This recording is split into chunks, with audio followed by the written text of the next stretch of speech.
सभासदों ने कमल पुष्प सी आकृति वाली अपनी अंजलियों का सर से लगाकर सब प्रकार से महाराज के प्रस्ताव का समर्थन किया। उनकी वह पद्मांजलि स्वीकार करके राजा दशरथ उन सबसे प्रिय और हितकारी वचन बोले, अहो आप लोग जो मेरे परमप्रिय ज्येष्ठ पुत्र श्रीराम को युवराज के पद पर प्रतिष्ठित देखना चाहते हैं, इससे मुझे बड़ी प्रसन्नता हुई है तथा मेरा प्रभाव अनुपम हो गया है।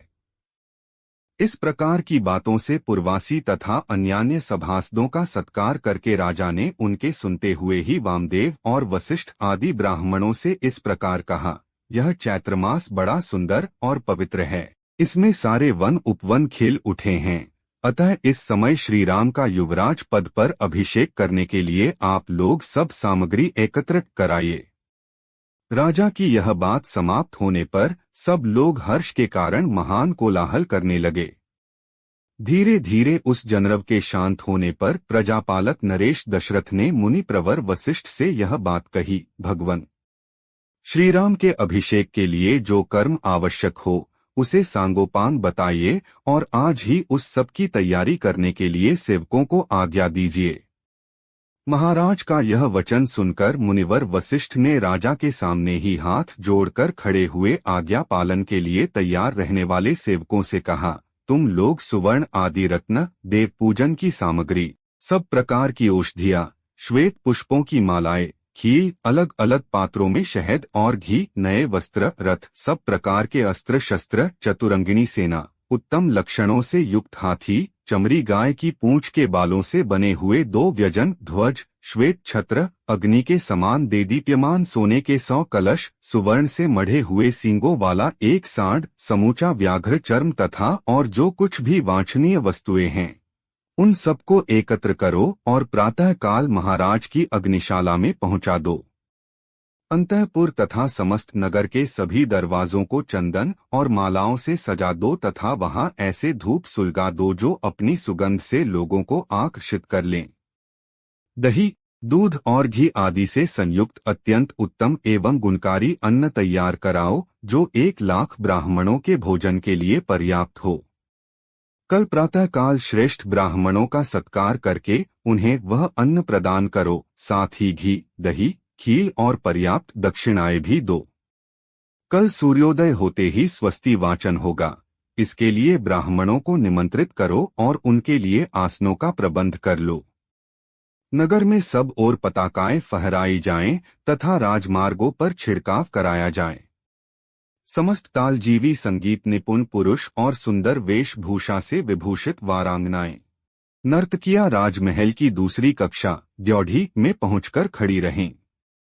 देव मंदिरों में तथा चैत्य वृक्षों के नीचे या चौराहों पर जो पूजनीय देवता हैं उन्हें पृथक पृथक भक्ष्य भोज्य पदार्थ एवं दक्षिणा प्रस्तुत करनी चाहिए।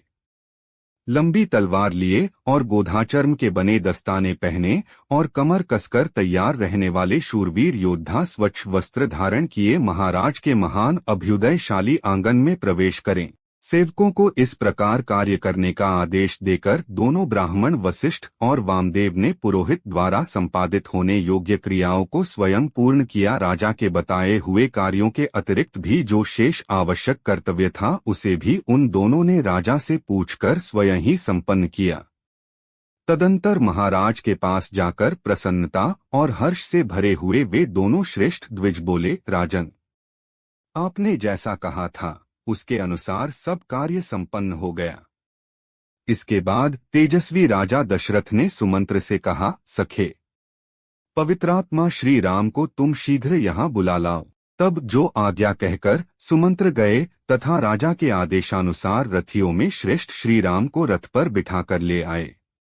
उस राजभवन में साथ बैठे हुए पूर्व, उत्तर, पश्चिम और दक्षिण के भूपाल, म्लेच्छ, आर्य तथा वनों और पर्वतों में रहने वाले अन्यान्य मनुष्य सब के सब उस समय राजा दशरथ की उसी प्रकार उपासना कर रहे थे जैसे देवता देवराज इंद्र की।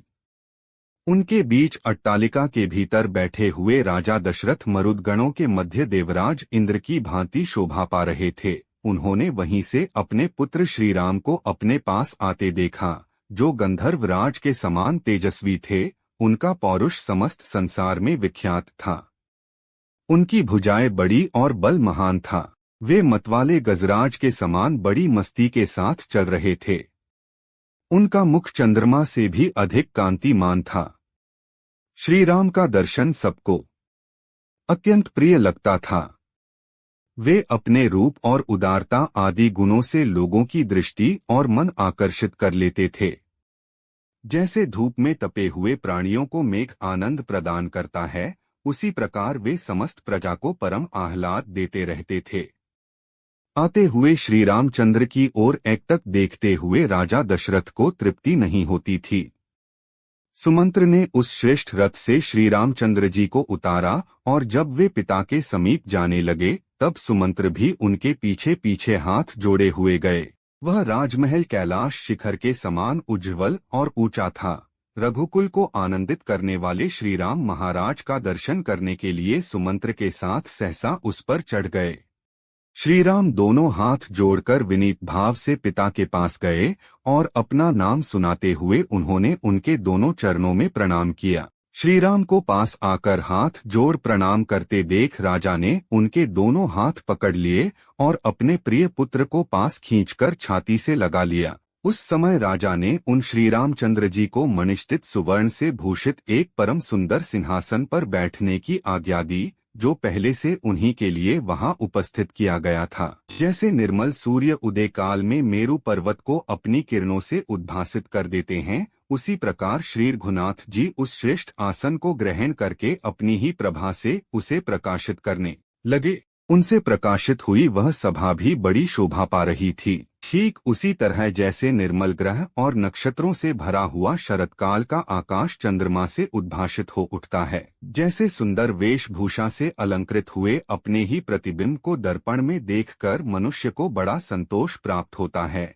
उसी प्रकार अपने शोभाशाली प्रिय पुत्र उन श्री राम को देखकर राजा बड़े प्रसन्न हुए। जैसे कश्यप देवराज इंद्र को पुकारते हैं, उसी प्रकार पुत्रवानों में श्रेष्ठ राजा दशरथ सिंहासन पर बैठे हुए अपने पुत्र श्रीराम को संबोधित करके उनसे इस प्रकार बोले, बेटा, तुम्हारा जन्म मेरी बड़ी महारानी कौसल्या के गर्भ से हुआ है। तुम अपनी माता के अनुरूप ही उत्पन्न हुए हो। श्री राम, तुम गुणों में मुझसे भी बढ़कर हो, अतः मेरे परम प्रिय पुत्र हो। तुमने अपने गुणों से इन समस्त प्रजाजनों को प्रसन्न कर लिया है, इसलिए कल पुष्य नक्षत्र के योग में युवराज का पद ग्रहण करो। बेटा, यद्यपि तुम स्वभाव से ही गुणवान हो और तुम्हारे विषय में यही सबका निर्णय है, तथापि मैं स्नेहवश सद्गुण संपन्न होने पर भी तुम्हें कुछ हित की बातें बताता हूँ। तुम और भी अधिक विनय का आश्रय लेकर सदा जितेंद्रिय बने रहो। काम और क्रोध से उत्पन्न होने वाले दुर्व्यसनों का सर्वथा त्याग कर दो। परोक्ष वृत्ति से अर्थात गुप्तचरों द्वारा यथार्थ बातों का पता लगाकर तथा प्रत्यक्ष वृत्ति से अर्थात दरबार में सामने आकर कहने वाली जनता के मुख से उसके वृत्तांतों को प्रत्यक्ष देख सुनकर ठीक ठीक न्याय विचार में तत्पर रहो। मंत्री, सेनापति आदि समस्त अधिकारियों तथा प्रजाजनों को सदा प्रसन्न रखना। जो राजा कोष्ठागार, भंडारगृह तथा शस्त्रागार आदि के द्वारा उपयोगी वस्तुओं का बहुत बड़ा संग्रह करके मंत्री, सेनापति और प्रजा आदि समस्त प्रकृतियों को प्रिय मानकर उन्हें अपने पिता प्रति अनुरक्त एवं प्रसन्न रखते हुए पृथ्वी का पालन करता है, उसके मित्र उसी प्रकार आनंदित होते हैं जैसे अमृत को पाकर देवता प्रसन्न हुए थे। इसलिए बेटा, तुम अपने चित्त को वश में रखकर इस प्रकार के उत्तम आचरणों का पालन करते रहो। राजा की ये बातें सुनकर श्री रामचंद्र जी का प्रिय करने वाले सुहृदों ने तुरंत माता कौसल्या के पास जाकर उन्हें यह शुभ समाचार निवेदन किया। नारियों में श्रेष्ठ कौसल्या ने वह प्रिय संवाद सुनाने वाले उन सुहृदों को तरह तरह के रत्न, सुवर्ण और गौएं पुरस्कार रूप में दी। इसके बाद श्री रामचंद्र जी राजा को प्रणाम करके रथ पर बैठे और प्रजाजनों से सम्मानित होते हुए वे अपने शोभाशाली भवन में चले गए।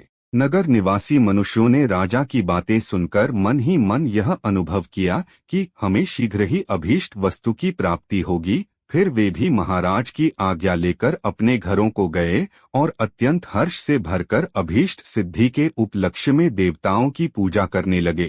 इस प्रकार श्री वाल्मीकि निर्मित आर्ष रामायण आदि काव्य के अयोध्या कांड में तीसरा सर्ग पूरा हुआ।